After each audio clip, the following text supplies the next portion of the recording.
that's what we need to do in having a numbers of people involved, and we'll find that we have enough money to use and to buy all the things we need if we all agree to use a system that isn't managed by these few bankers. And as we see, they just haven't been issuing money for the things we need to take care of the earth and each other.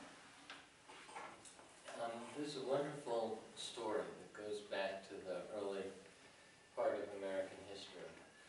And America has been the most amazing monetary experiment world. And the fact that nobody knows the monetary history of America is an indication of how controlled the culture is. Benjamin Franklin, when he was a young man, this is in 1730, went to an Iroquois nation powwow. And in those days, there was a really big question about what would be money in America, because the British Crown wanted the colonies to use the gold, silver, and copper pennies of the English currency, of which there was never enough, because whenever you got any, you sent it back to England to buy glass or whatever it was that you could get. So when you wanted something from the Indians, or from the Native Americans, what you would do is exchange, as you as the colonist experienced it, you would exchange the knife or the rifle or the domesticated dog or whatever it was, and they would give you wampum, which was beads. If you look at it from the Indian's point of view, what the Native American is doing is acknowledging the gift of the dog or the knife or the whatever and commemorating it. So Benjamin Franklin is at the Iroquois nation powwow, wanting to understand the Indians better, and he had heard that the Iroquois nation enjoyed 1,000 years of peace, so he was really interested in what their system of governance was. And I just mention all of that because it's very significant. The Native American contribution to our separation of powers is really significant. So Benjamin Franklin is at this powwow, and as far as he's concerned, wampum is a sort of money that the colonists use. And in some of the colonies at that time, you could even pay your taxes with wampum.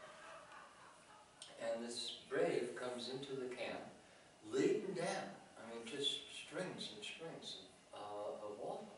And he gives them to the chief, and Benjamin Franklin watches as the chief takes the wampum and distributes it to the chiefs of the tribes, who distribute it to the chiefs of the clans.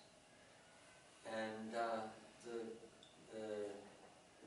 chief of the nation recognizes the question that Benjamin Franklin has, what's going on here, right? And he says, ah yes, of course, of course. In Indian culture, wampum is not money. Wampum is the way that we commemorate, that we remember. It's a mnemonic. How we remember all the things that we've done for each other. The agreements that we've made, the treaties that we've made, and all the gifts that we make to each other in the course of the year. And there always has to be enough wampum to commemorate all the gifts that we make to each other. And Benjamin Franklin goes, oh my God, of course. There always has to be enough money for all the transactions that the people want to make. And he goes back to Pennsylvania, and he says, we need paper money. And he publishes a pamphlet called The Utility and Necessity of a Paper Currency. And it starts out with, there are many who don't want us to do this because they lose control. The colonies went from 1730, because there was now no scarcity of money. Benjamin Franklin is having the legislature issue as much colonial scrip as there's a need for. And each of the colonies did it a little bit differently, but most of the Pennsylvania scrip was issued as to buy land. So you want to farm, and you have a certain capacity, or you want to do a mill, or you want to do some business,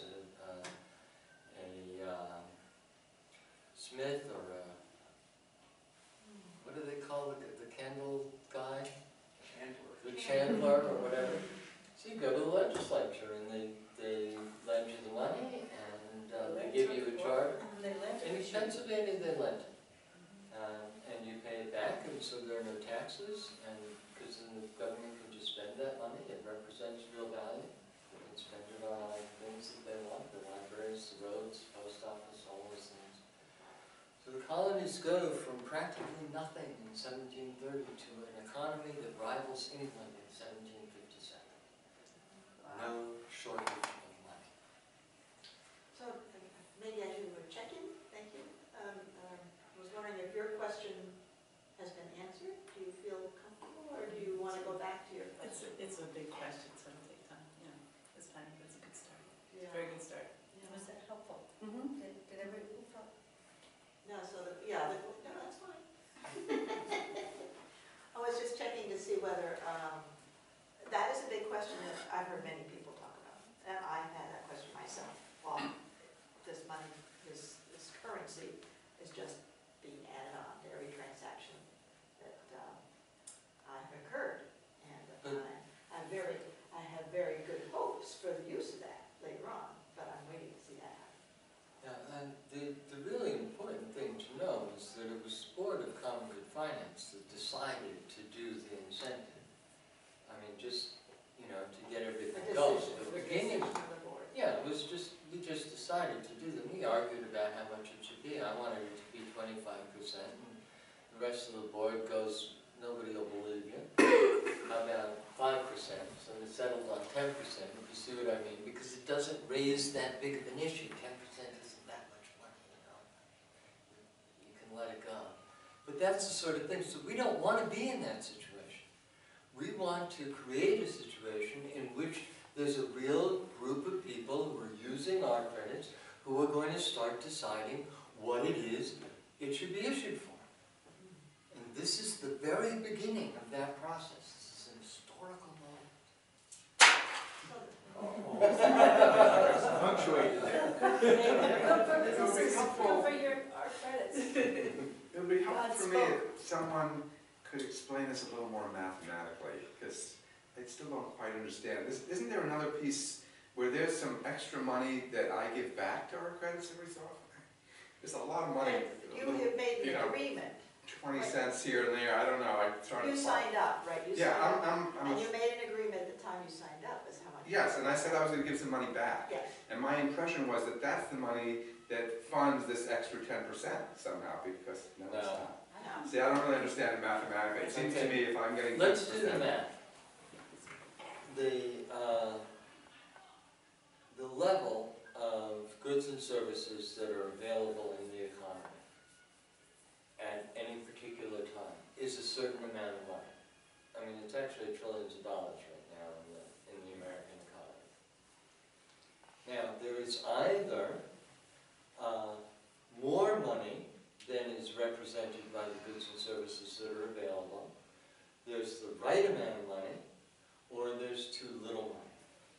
There's not enough money to properly represent and facilitate all of the transactions. So, the question is there the right amount of money? And if there isn't, what are we going to issue it for? What are we going to, we could just write everybody a check to make sure, or we could just give everybody the money so that there would be enough money to properly represent what's there. And it's a little bit more complicated because there's the question of circulation, how quickly the money is circulated, so a particular unit, a particular dollar or our credit is going to represent quite a bit, depending on how quickly it circulates, and how much is saved. Can I interject, please? Because I'm afraid you're really taking them somewhere else than we need to be. I think it's more, Manny? Sure. Thank you. Manny, you're asking about the specifics of when you Yeah, I put... can hope to do this offline if that's easier. No, I think it's important. We should get to it. And when you put in $100 Yeah. into your R credit account, then you get $100, and then you get $20 in our credit. So you get 120 R credits. For signing up. $100 here, 120 R credits here. Okay. So let's say you go and you spend, let's say you spend 70 of those. So you'll still have 50. You spend them over at Mr. Pickles. Yes, and so now you have and the $50, that $100, US dollars, goes into an escrow account that everybody's money is in, okay?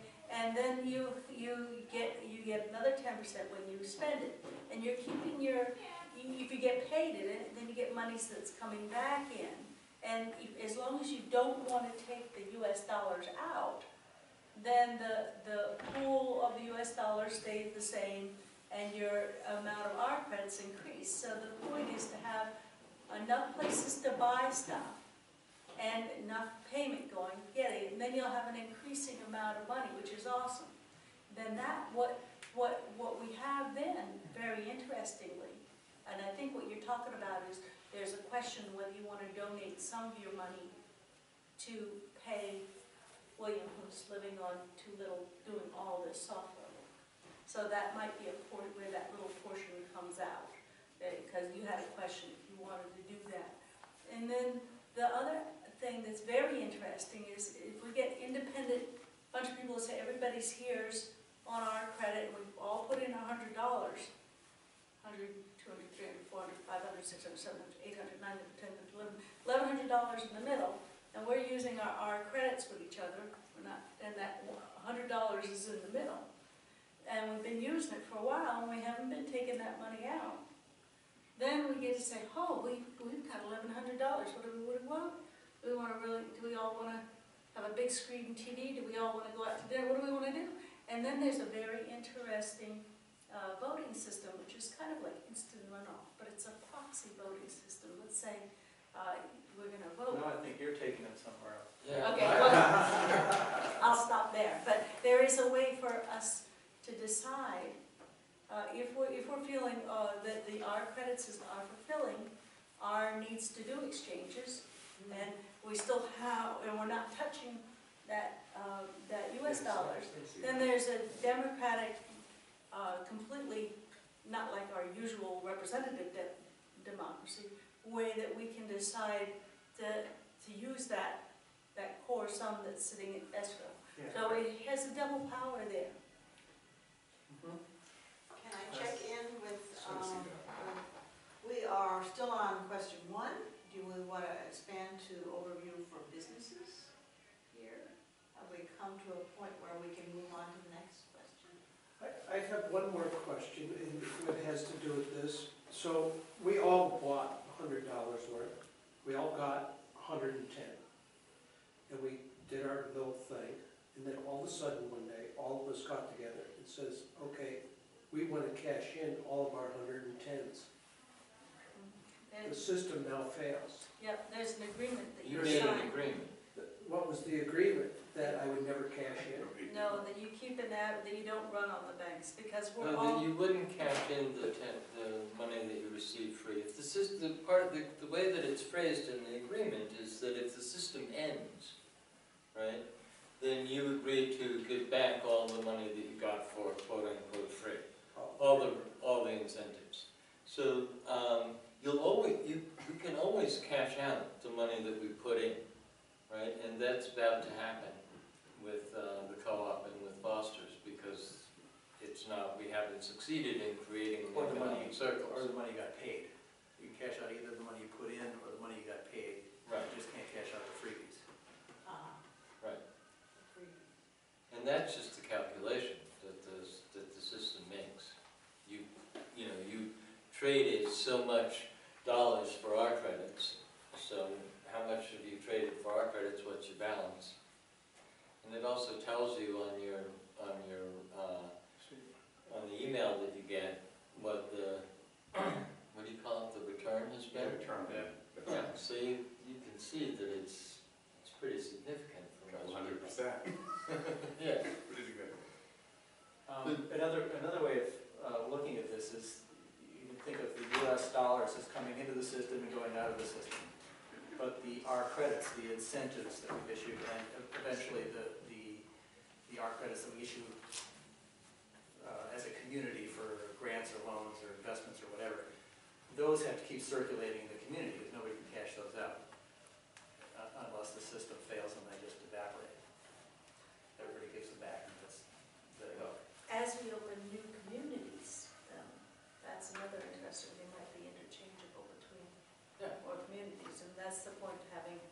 than just Greenfield. And that's what makes us a little bit different than Berkshire's or Ebony Dollars. When we grow it in different communities, you can see the more communities we have, the broader our capacity to use it.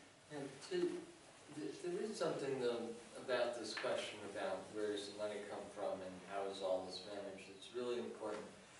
Once you recognize that the money is the stand-in or the token that facilitates the exchange, it's a unit of value on the one hand that lets us measure everything.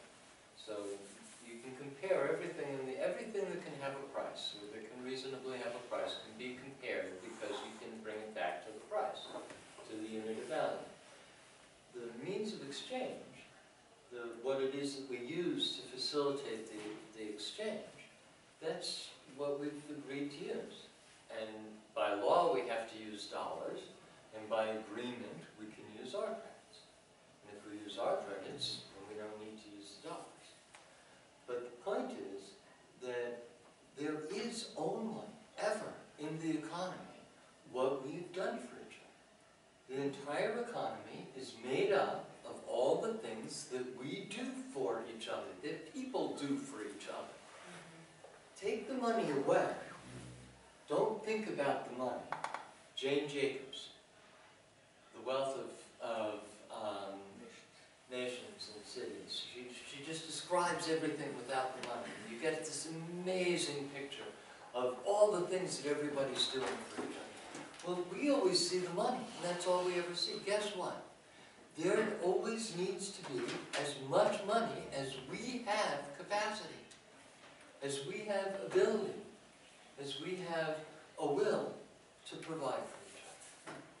And as soon as there's a shortage of money, and we're being prevented from doing things for each other, then you see the power that all of a sudden we're going to have.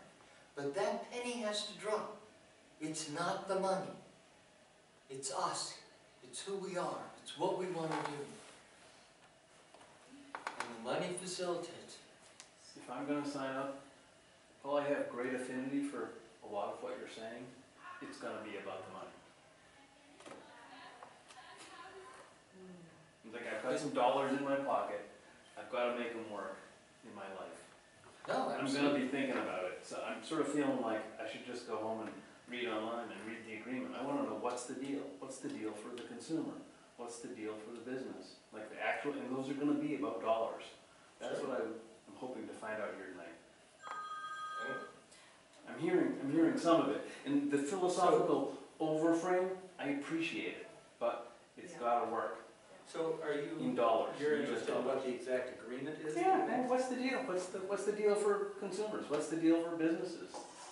That's what I was trying to ask at first, and it's got to work on that level in order to make the grand transition that I see you pointing in. That's what I say I have great affinity for. But And then I guess on the other half of that question is like, how can I talk everybody I know into doing this? Yeah. It's good. Yeah, exactly. That's my So we question. have to be What would be the familiar with answer? it. You know, what's in it for them, because that's what the society So, runs on. right. So we get back to this Yeah. question and just be more specific. Please.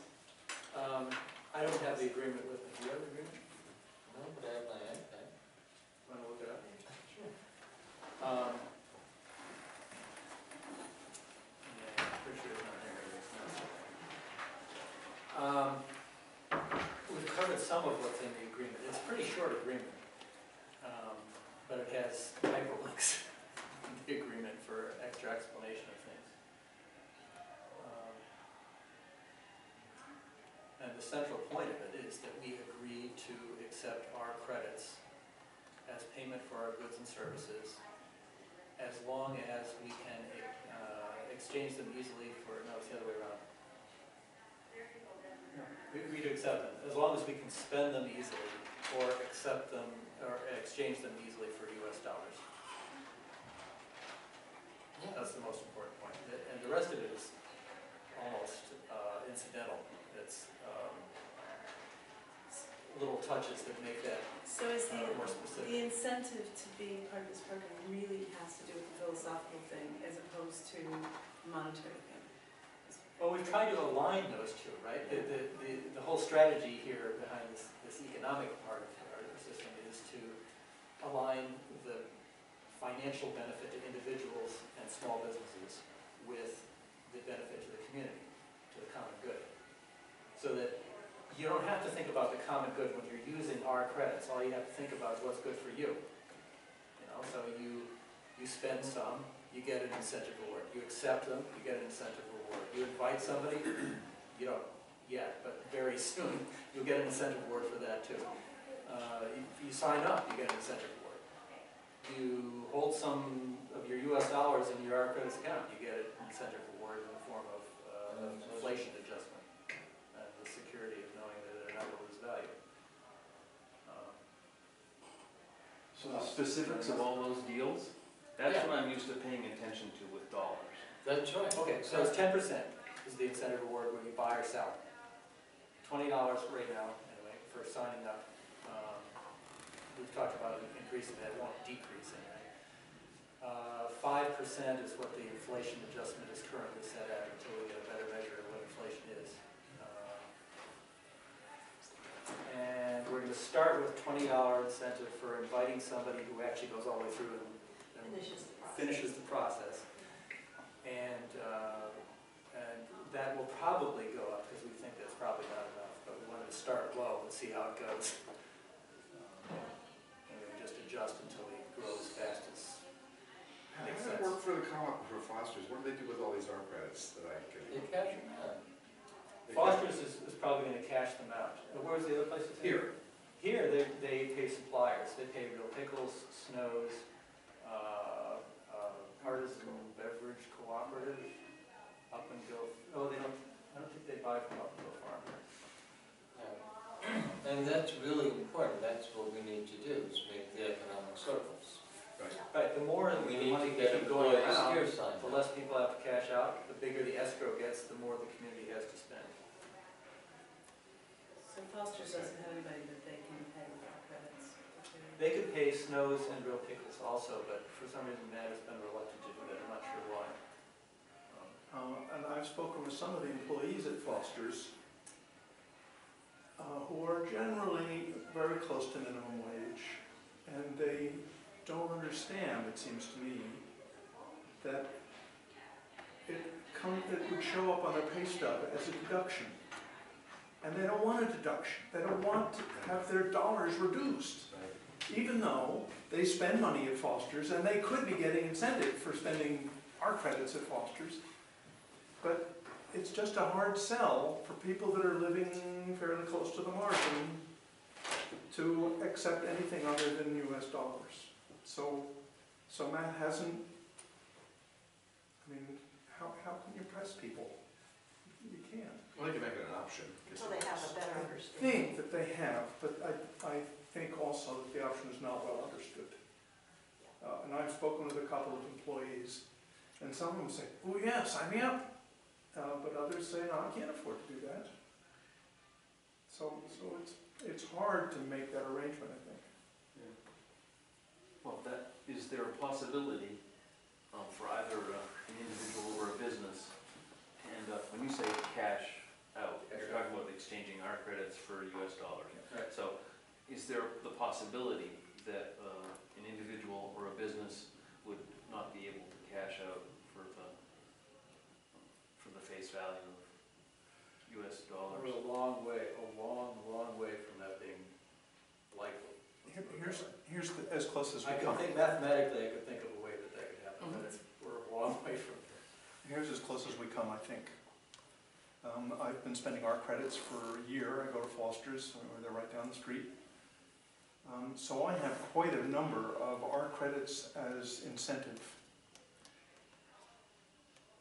In fact, I have more incentive credits than are currently in my account. So if I wanted to cash out, I would actually have to pay them back for the incentive credits I mean, if you wanted to that I didn't buy. If you wanted to quit. If I wanted to quit and just cash out and not do this anymore. Because everything in my account and more is incentive. I've already spent all the money. And all the stuff I'm buying at Foster's now is on incentive. How can you tell? How can you tell if that's? It's, Every week I get a statement Well, that's saying, true for me, yeah. saying this is how much you spent, and it's got a list of all the things, and this is all the incentives, and this is how much is in your account, and this is how much of it is incentives. Oh. And there's more incentive in my account than there's money in my account right now. Dollars. Our credits are money, There are more R credits in my account then there are dollars. than I have, Traded for dollars. yes. So, So Okay. that sounds, and I may well be not understanding this. all right, That sounds to me like the situation that I was asking about. right, that's So- what I thought I was answering. Right, yeah, so I'm hearing different answers. William, I heard you say, no, that it won't happen except for this arcane situation that we're not close to. And Peter, I'm hearing you say, if I want to buy out tonight, I've got to put in dollars. So I'm hearing, Right, I don't see that that's no? different. no.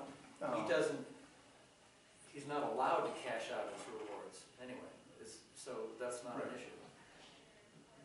Hmm. But if he's accumulated all of these reward credits, and he's actually now spent more than the initial investment, but he still has these credits, he could continue to even spend more. And then tomorrow he said, well, I want out. And I have all of these incentive stuff, I got the 100 I put in here in incentives, and that's all I can take, and so you can have the other 200 incentive things back. Meanwhile, I've ended up with $500 worth of goods. I get back my 100, and you can have those other ones. Is that how it's gonna happen? Well, I think there's a confusion here because while all the money is pooled, like the $100 that goes in, Yes, if he's not receiving money in payment in our credits, yes, right, and he's just paying with our credits and not getting paid in our Yes. credits, yes. then he's gonna continue to put in new dollars. Uh-huh. All right, he's not gonna be able to pull out the $100 if he's already spent it on goods. You see So, what I'm saying? okay, so I'm unclear on how you would acquire these bonus. Every time you make an exchange, every time Either you way, use it, every Buy time you or use it. sell, you Yeah. get the same amount. 10%. Yeah, That's So- the moment. So back and forth, I start with 100, I go back and forth, I sell 100, back 100, there 100, back 100. Now I've got like 200 extras. Well, now I'm gonna start using those, and now I'm gonna start exchanging those, and now I'm even compounding my extras even more. Now, in the end, I've accumulated actually more because I've used all these credits to buy things. You end up with a net growth, Right. and then and you can actually now cash out for your initial amount because you still have credits.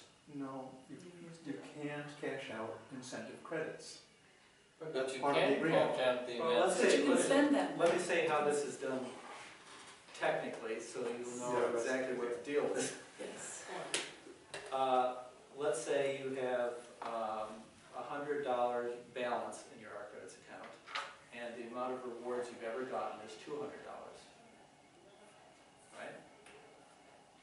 Right. Well, I should do it the other way first, that'll be clear. Let's say you've got a $200 balance, and the amount of rewards you've gotten is $100. The amount you can cash out at that moment is $100. Yeah. I subtract the 100 from the 200. If it's the other way around, you have a balance of, Hi. Just have to let you know we're closing in 10 minutes, so if you Great. do need to purchase anything, you might want to do it ahead of time. thank you very much. Thank you. If you have a balance of $100 and you have gotten $200 in rewards ever, you can't cash out anything because the amount you can cash out is negative. In fact, if you wanted to quit, as Peter said, you'd have to put $100 in. Because that's your agreement, is you give back all the freebies. And you can give back the $100 that's in your balance, but you've got $200 in rewards, so you have to put in another $100 if you wanted to quit, or if the system failed. That's the agreement.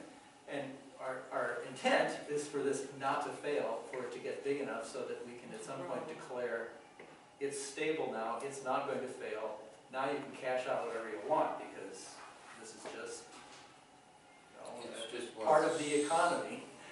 The money comes in, goes out, this is money, it's just money. So it's a little bit risky taking this extra 10% now. So conceivably, I mean, I don't spend that much money, but conceivably I could have spent $1,000 in just the extra stuff I had. Yeah. And so I'm thinking, you know, so I have about probably $40 in our credits now, 40 our credits, because I just spent a bunch of money here. In rewards, And, well, in my our credits account, let's say I had $100. And if I went online and said, okay, don't refresh this anymore, I'm just going to let it go to zero and I'm going to stop. And then I went to zero and I just stopped using my card, I would still owe money? Maybe? No. No, I wouldn't. Not according to the agreement. You can do that, you can just stop for a while. No, you can't, Might you gotta know how many incentives, rewards. I can't stop. More than I have in my account now, I'm sure. You know, there is a little bit of a difficulty in keeping it too pragmatic. If you go to the conception of what money is, it's what we use to facilitate the exchanges that we all want to make at a certain price, and you design something, there's going to be lots of ways to design it. There are going to be lots of ways to do it. We did it this way because it takes, as far as I'm concerned, it takes the most into account. It creates a situation in which we can motivate people to do it, especially if we're offering 100 R credits for successfully getting somebody signed up. And they get 100 R credits for successfully signing up. So it might be worth it for somebody to get an extra $100 that they can spend at the co-op or at Foster's or at the hardware store or wherever else we get going. You know, that's the other really important things to get more businesses in. If we concentrate on the local food system, we can make pretty good economic circles just within the 013 area code. Zip code, right? Hell, 413 area code soon, you know? Then all of this issue about how quickly the R credits are circulating, how many transactions they're facilitating, how much is being saved, you know, how much you're not using, right? It's just sitting in your account getting an inflation adjustment every month. All of those things. And there's a page on the, give one blank, because it's not plugged in. There's a page on the website that shows you all the statistics about what's going on, how much has been traded, the blue, what's been incentives, what's been sign-up, and what's inflation. Just as an example. So we can keep track of it. And since we're running out of time, to my mind, the most important thing is that at least a good number of us make the effort to understand what's going on, what variables are. So we appreciate your all attempting to do Yes, this. yes. Very much we appreciate it. Absolutely. And to help create the sense that if we controlled the money, everything would change. Would you answer May the I tax answer, question? may I answer questions 2, 3, 4? Yes, please. Four Tax, I was going to I can check do in that in about about 2 that. minutes. Yeah, I could check. The deal for businesses is the same as for individuals. The R stands for our, although it didn't originate that way. It stands for rebels. That was how it originated. Never. I don't know. Okay, it's not a big deal. And Andy, you asked a question that didn't make it on the list, but the answer is just the Artisans Beverage Cooperative is the only other business that's paying employees at this point. Snow's is planning to do it. Foster's wants to do it. Greenfields Market is open to doing it, and the whole Franklin Community Cooperative, if the employees negotiate it in the contract. But that's the only way that'll happen. And could you And answer to the answer tax? your question, Texting. there are billions of dollars traded in America in business-to-business barter networks that create no problem at all because it's all taxed. Just like everything It's else. true. We issued Form 1099B, sent a copy to the state and the feds, and through our credits as well as on the incentive rewards that you get. You just treat it on your taxes like dollars. Absolutely. Pickles does it as a before-tax deduction Well, that's a, and It's then on our payroll. on their payroll. that's just so that all the Taxes are right. the tax software comes out right, giving you Yes. that amount to. So what the point is, that we don't expect to run into any sort of trouble until the democracy piece is creating a real problem for the government, not the money piece. The money piece will never be a problem. It's a contract, we made an agreement, there's no way to challenge it. What I'm sure will be challenged is when our method of decision making, of deciding what to issue the money for, the R credits for, when that disrupts the existing system, then there'll be some You had something you wanted to do at the end. What was that? check out. Check out? Can I just ask one other little question? And you mentioned about escrow account. Is this money actually held in an escrow account somewhere? Yes. What is that? Where It's at Citizens Bank. is that a The bank? branch in So, Greenfield. yeah. I'd be happier if it was in euros.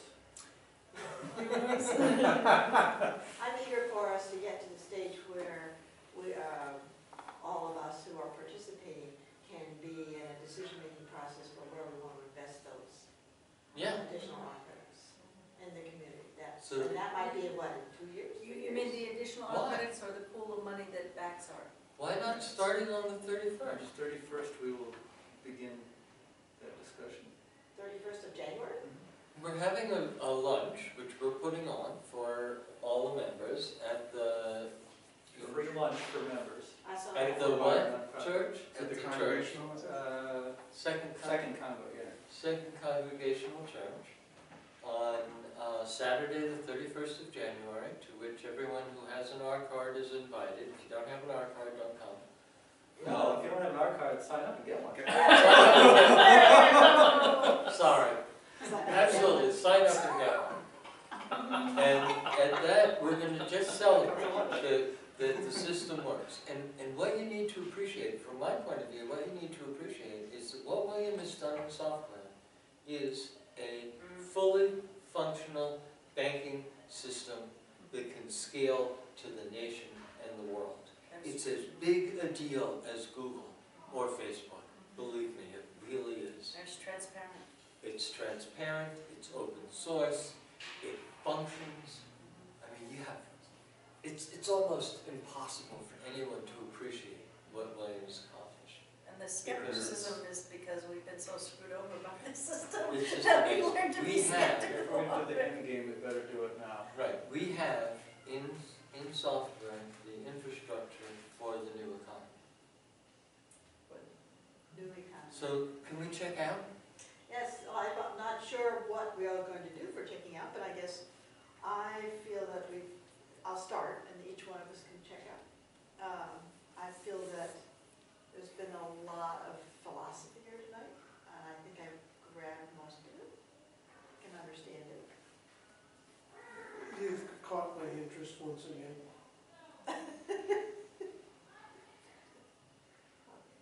I have to know more, but I mean. Send me an email. Yeah, Go. I got you. I'm in. I hope everybody else's questions have been answered. Or at least Started. started. Yeah, I'm very appreciative, but what I have to say is critical, basically. What I read about coming here was a seminar, and if I had read that it was also going to be a practice session for sociocracy, I probably wouldn't have come, and I would have chosen just to read online. So, to me, it was a misdirection, and not what I chose to, how I chose to spend my time. That was a little hard for me. I feel like people were speaking a language that I don't really understand. But I want to jump on your wagon. Changed my thinking about what I'm involved in a way that I don't understand yet. I think the language metaphor really applies to me too. The philosophy stuff I can sort of grasp. When I think about the economy, usually I think power is following through the economy. As far as like dollars and what they represent and stuff, that's really difficult for me to grok. And I guess my suggestion would be that that could be true for a lot of people. And it seems like we're really gonna have to get good at explaining that. Also, there's gonna be a lot of reluctance because in a way, and I know it's not, but in a way it's like a pyramid scheme in a way because it's based on trust. It's not like a pyramid scheme in the way that somebody could get ripped off. But I think coming from this economic culture where there's so much skepticism and people take advantage of each other and the system takes advantage of everybody, that's going to have to be part of our thinking if we want to explain this to other people. And it's going to have to be part of my thinking by the time I try to figure out what the hell's going on. But I mean, I think that conditioning that we all have really has to be taken into account in order to make this bigger. And I don't know exactly how to do that, except I think that's going to be really important. I sort of agree a little bit with what Gary said, but I also am definitely in, and I understand a little better than I did, and I mostly did this because I trust you. So I figured you guys what you're doing, this is good, seems good. I think you guys need to get better PR. I think you really need some infographics, some better way to really explain this to people in a more nuts and bolts kind of way. I think that would be helpful. I do agree with what was said along here about making it accessible to people on other than a philosophical basis, because it feels a little bit, classist in a sense to have it be only available to people who have the option to decide to make it kind of, to take a risk, what might seem like a risk, or to have to understand this difficult to understand thing. So I appreciate the philosophical piece, but somehow or other, segging that to the society that we live in now seems like a real challenge, to people's brain, to my brain, and people's brains, and just to understand. I mean, I think that would be a really important challenge to address, and I think it's really good stuff to work on, make that bridge. And I mean, It took me a couple years to get that money wasn't a thing. From when I first heard it, it really took me a couple years to suspend that ingrained thing of that was a thing that had value, that a noun that I needed to. So I understand that difficulty, and I also feel that we've been really oppressed by this competitive shortage, and we need to invent the opposite. We need to come together and create trust amongst each other.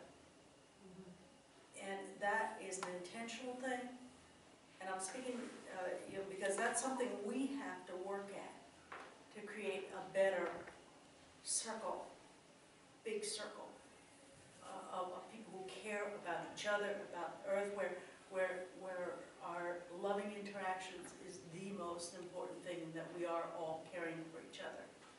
So, I put a lot of my time and effort into doing this, and I personally would like to see more people put more of their time into coming together and working on a way that we can express our care for each other and the earth in an instrumental and effective way. So I think that there's responsibility that can't be just carried by us three. It has to be carried by more people. I experience the pragmatism as the problem. So let's just be pragmatic. We don't care why it works or how it works or what the philosophy is or whatever. That is how we got ourselves into this mess, where we have poverty and war and all the rest of it. It is only, from my point of view, when we really look at what are the principles, what's really at work, that we get out of that. So for me, the theory or the fundamental understanding, the moment that you look at the economy, all the things that